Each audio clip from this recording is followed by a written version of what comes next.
ndị dum ji aha otu ndọrọndọrọ ọchịchị All Progressives Grand Alliance APGA wee na-azọkwa na nhọpụta izugbe nke eji n'aka maka afọ a bụ ndị gara n'ihu wee kwee nkwa na ha ga-ejigidesi njirimara otu ahụ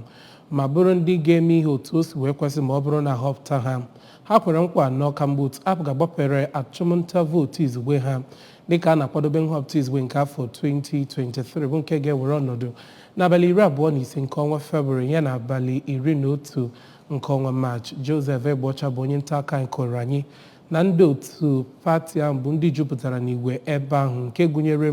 onye njikwa onye isi oche BOT nke otu APGA ma bụrụ ebubo gọvanọ Anambra State Chief Willie Obianọ, ndị otu National Working Committee nke otu APGA ya na ndị ọ na-eru n'okwu na gọọmenti tinyere imerime ndị ọzọ. Kirie ka aka ha n'uju.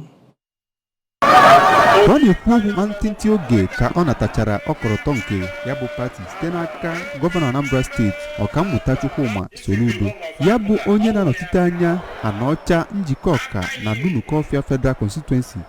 ma bụrụkwa onye ji aha pati APGA azọ ọkwa Anambra Central bụ Honorable Dozie Nwankwọ, ya nakwa onye nke na-anọchite anya Anambra East nakwa West Federal Constituency Honorable Chinedu Obidigwe, onye bụkwa onye jikwa ha APGA azọ ya bụ ọkwa ọchịchị, kwuru na ihe ha bụ n'obi bụ ịga n'iru na-ewetara ndị mmadụ nnọchite anya nke bụ ọkaibe maka ndị ahụ. Onye bụkwa onye ji aha APGA azọ ọkwa Idemili North and South Federal Constituency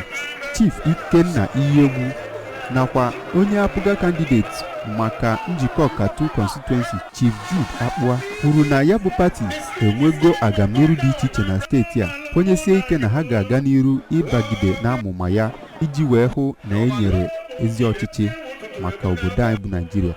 tinyekwa uchu n'ịkwalite ndị ntorobịa nakwa ọnọdụ ahụike na ihe ndị ọzọ. N'akụkụ nke ha, onye bụ onye ji aha APGA azọkwa Abuja Senatorial Seat Chief Anthony Ezehugo nakwa onye jikwa aha APGA azọ Ọjọọ Federal Constituency Lagos State